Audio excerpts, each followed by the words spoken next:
Dans l'actualité du 13h15, le Burkina aura fait des progrès dans sa gouvernance politique et judiciaire en 2012. C'est le rapport provisoire sur la gouvernance du pays qui le révèle. Mais la corruption et l'incivisme montant plombent certains de ses acquis. Et puis en Russie, le couple présidentiel annonce à la télévision leur divorce. C'était une décision mutuelle, a assuré le président russe Vladimir Poutine, confirmant une rumeur qui planait depuis plusieurs années. Mesdames, Messieurs, bonjour et ravi de vous retrouver. Mais avant de développer ces titres, direction l'Assemblée nationale pour feuilleter le carnet d'audience du président Sungalo Apollinaire Ouattara. Il a reçu hier les membres de la jeune chambre internationale Ouaga Elite. Ces jeunes leaders disent être allés voir le président de l'Assemblée nationale pour s'inspirer de son leadership. Le compte-rendu est signé Sylvain Webamba. Cette rencontre avec le président de l'Assemblée nationale entre dans le cadre des activités de formation de la jeune chambre Ouaga Elite. Car pour ce club service, toute rencontre est une opportunité de formation. Ce sont des informations que nous n'avions pas et nous avons pu découvrir déjà ces informations-là. Et à l'intérieur, dans l'hémicycle, c'était ma première fois d'être dans l'hémicycle. Je pense que c'est pour tous les membres de jeunes citoyens actifs de la Jeune Chambre internationale.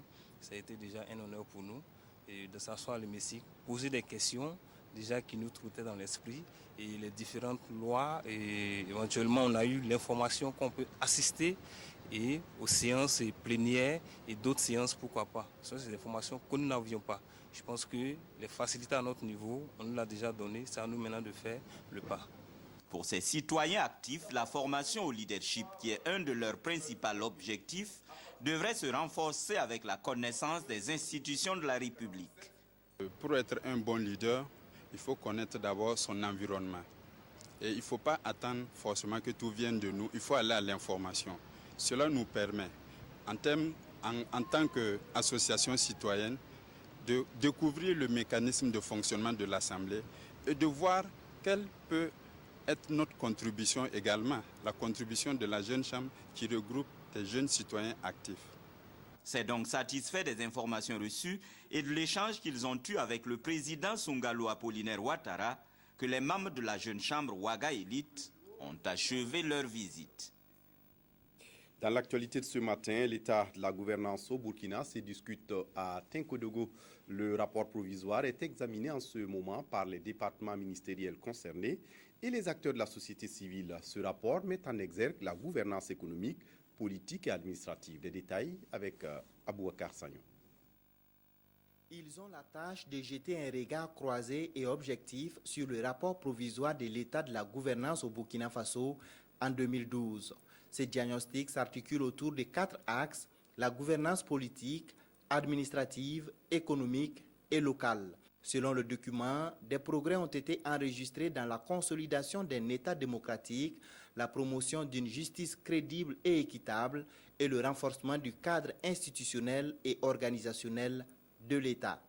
Des efforts sont aussi faits dans le pilotage et la gestion stratégique du développement, la promotion du secteur privé et le renforcement des capacités des acteurs de la décentralisation.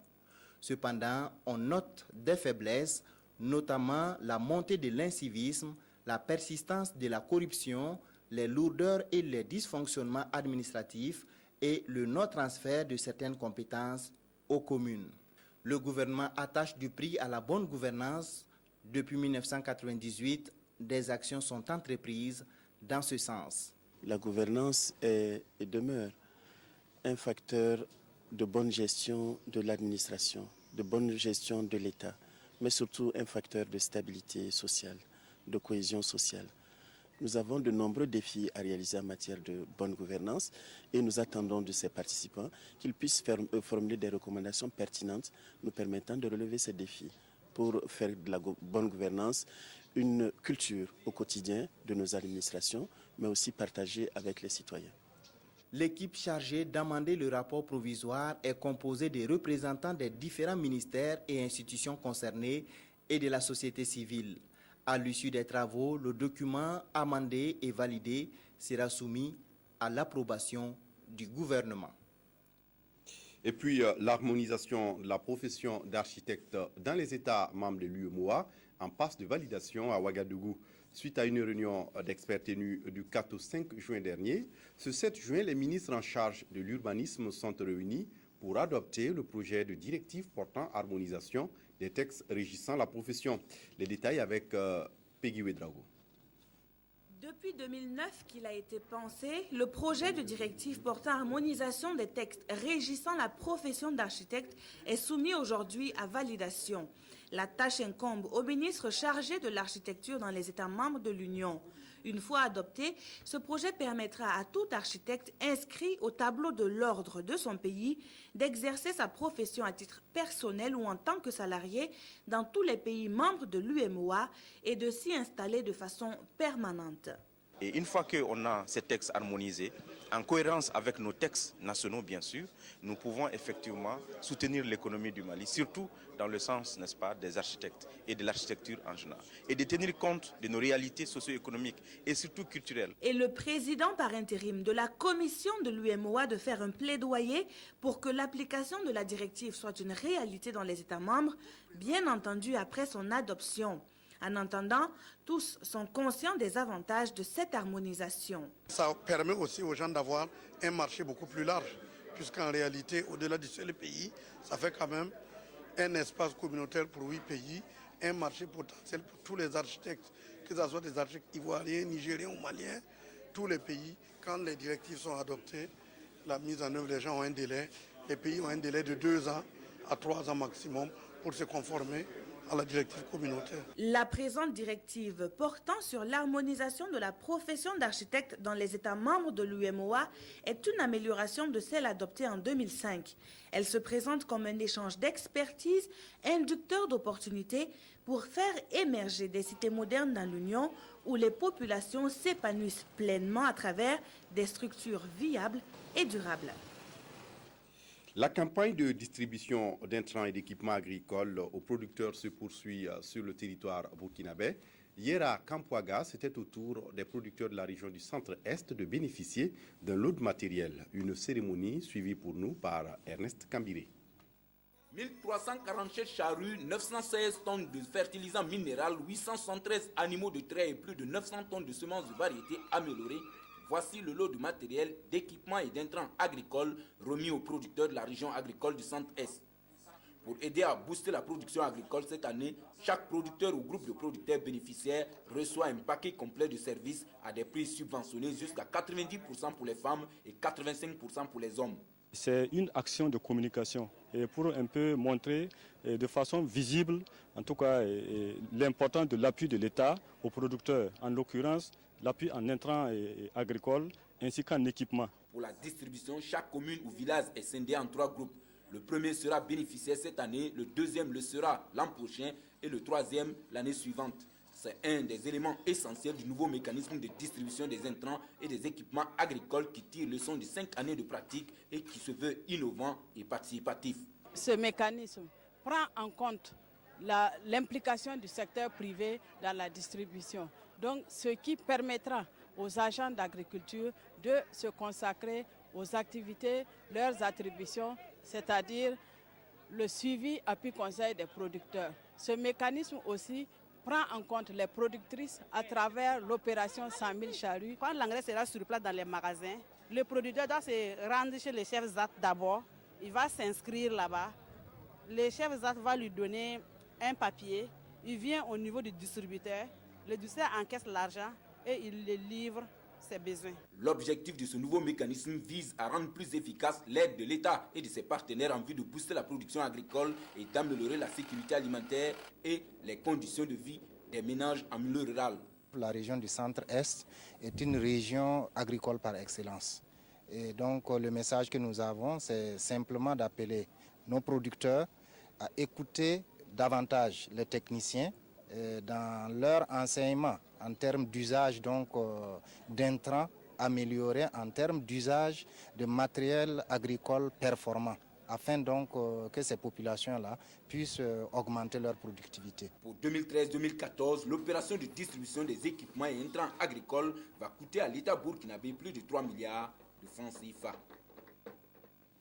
Les volontaires japonais de la JICA présentent leur rapport d'activité au ministère des Affaires étrangères et de la coopération régionale. Ils sont présents dans l'éducation, dans le secteur de l'eau et de l'assainissement. Le programme des volontaires de la coopération japonaise vise à encourager les citoyens japonais à participer à l'émergence des pays en développement comme le Burkina Faso. Claudine Bikaba. L'Agence japonaise de coopération internationale JICA soutient les pays en développement en mettant l'accent sur le développement inclusif et dynamique. Et dans sa mission, la JICA a pu mettre au service du Burkina Faso 333 volontaires japonais depuis 2000.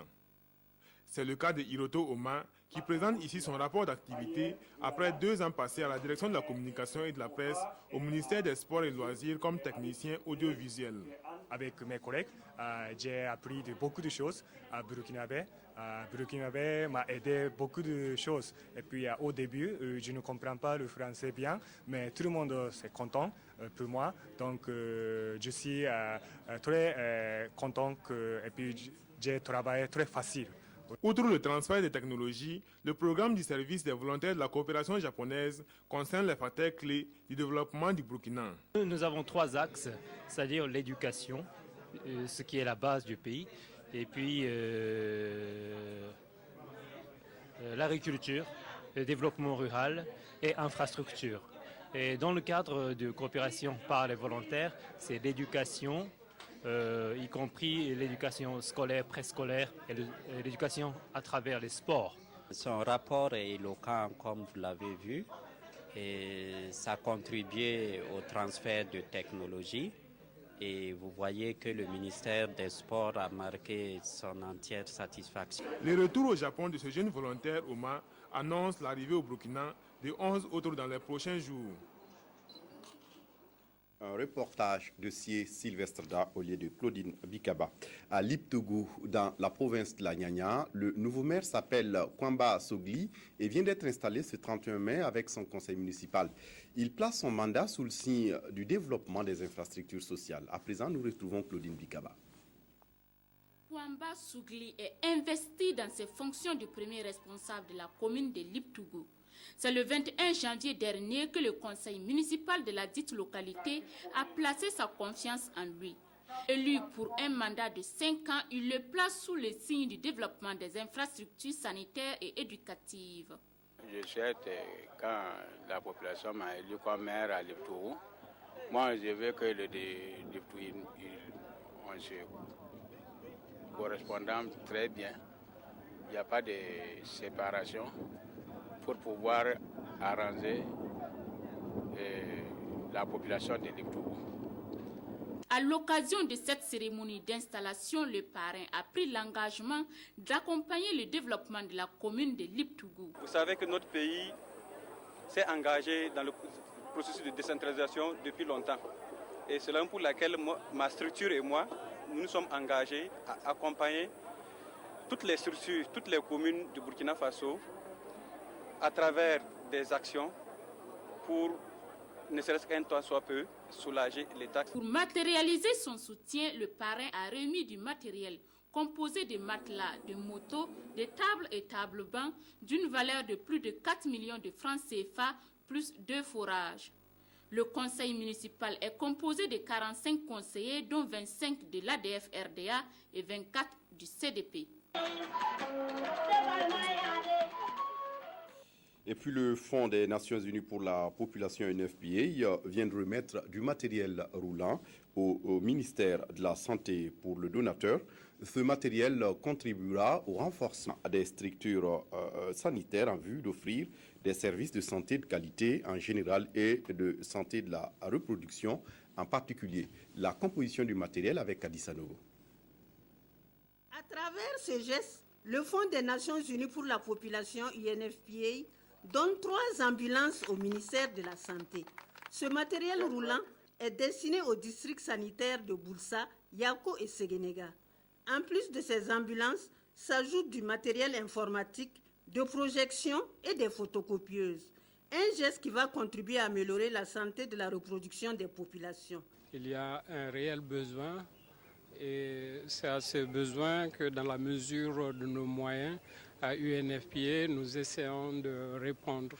Aujourd'hui, il s'agit de 3 ambulances, de quelques équipements informatiques. Et chaque fois que nous essayons de faire un geste, nous nous assurons que c'est un geste qui correspond à des besoins réels sur le terrain.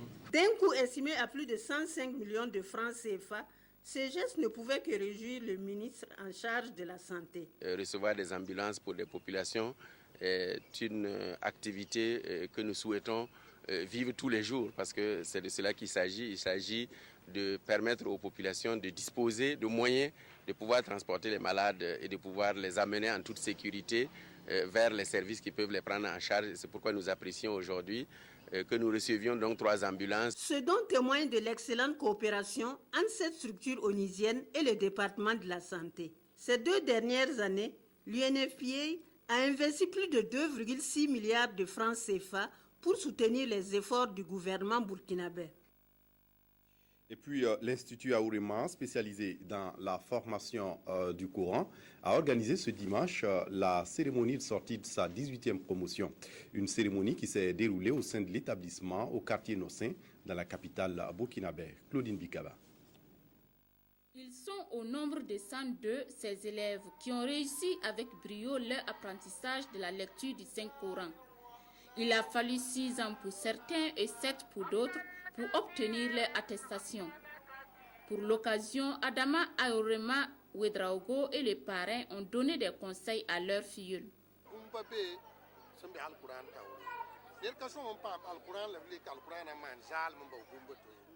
Le Coran est une bonté divine. Si tu comprends le Coran, tu comprends Dieu et ta vie ne peut être gâchée.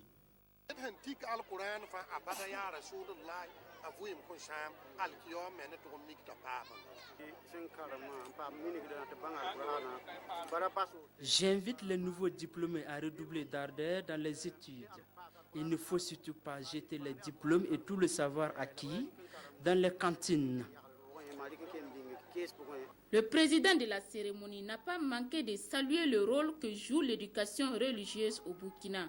Ce type d'instruction spirituelle permet une élévation de l'homme en devenir.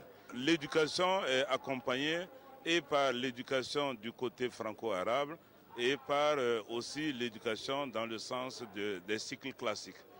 Cette association travaille aussi à ce qu'il y ait en parallèle et le franco-arabe et le secondaire classique. C'est sur fond de promesses d'une future reconnaissance des diplômes franco-arabes que s'est achevée la cérémonie. Et puis, le collège Ouen Manigda à Ouagadougou a 30 ans. Anciennement appelé lycée Dim de Lobson, l'établissement est dirigé par des religieux. Et en 3 décennies, la mission de Ouen Manigda a été d'instruire, de former et d'éduquer de milliers de jeunes au Burkina. Nyakiteda. 30 bougies pour célébrer un anniversaire. Celui du collège Ouen Manigda, créé en mars 1983 par feu Moussa Roger Compaoré et les frères de la Sainte Famille. Le collège a accueilli ses premiers élèves en octobre de la même année. 30 ans après, élèves, parents d'élèves et encadreurs se retrouvent pour rendre grâce à Dieu. L'Église, à sa manière, apporte sa modeste contribution pour l'éducation du peuple de Dieu, l'éducation des citoyens de façon générale, sans distinction de race, de religion ou de conditions sociales. Et le collège Ouen Manigda qui célèbre son 30e anniversaire rend grâce au Seigneur. C'est un point d'arrivée, mais un point de départ. Et nous souhaitons que l'équipe éducatrice puisse mettre tout en œuvre pour éduquer les jeunes, car la jeunesse c'est le présent, la jeunesse c'est l'avenir. En plus de la messe d'action de grâce, des décorations, des remises de cadeaux et une lecture du palmarès de l'école ont marqué la célébration. De sa création jusqu'à ce jour, le collège Ouen Manigda a formé près de 12 000 jeunes et le taux moyen de succès au BPC au bac est de 80 à 85%. D'un effectif de 290 élèves au départ, l'établissement compte aujourd'hui 1009 élèves, une cinquantaine d'enseignants avec pour mission former des hommes et des femmes artisans de leur propre bonheur et de celui des autres. Eux, par contre, n'auront pas le temps de fêter leur noces de perles alors qu'ils s'apprêtaient à célébrer leurs 30 ans de mariage le 28 juillet prochain. Ludmila et Vladimir Poutine ont annoncé jeudi qu'ils étaient séparés. C'était une décision mutuelle, a annoncé le président russe Vladimir Poutine, qui confirme ainsi une rumeur qui planait depuis plusieurs années. C'est ce qu'on appelle un divorce à l'amiable. C'est ici que se referme ce journal. Merci de l'avoir suivi. Très bonne suite de programme sur la RTB. Au revoir.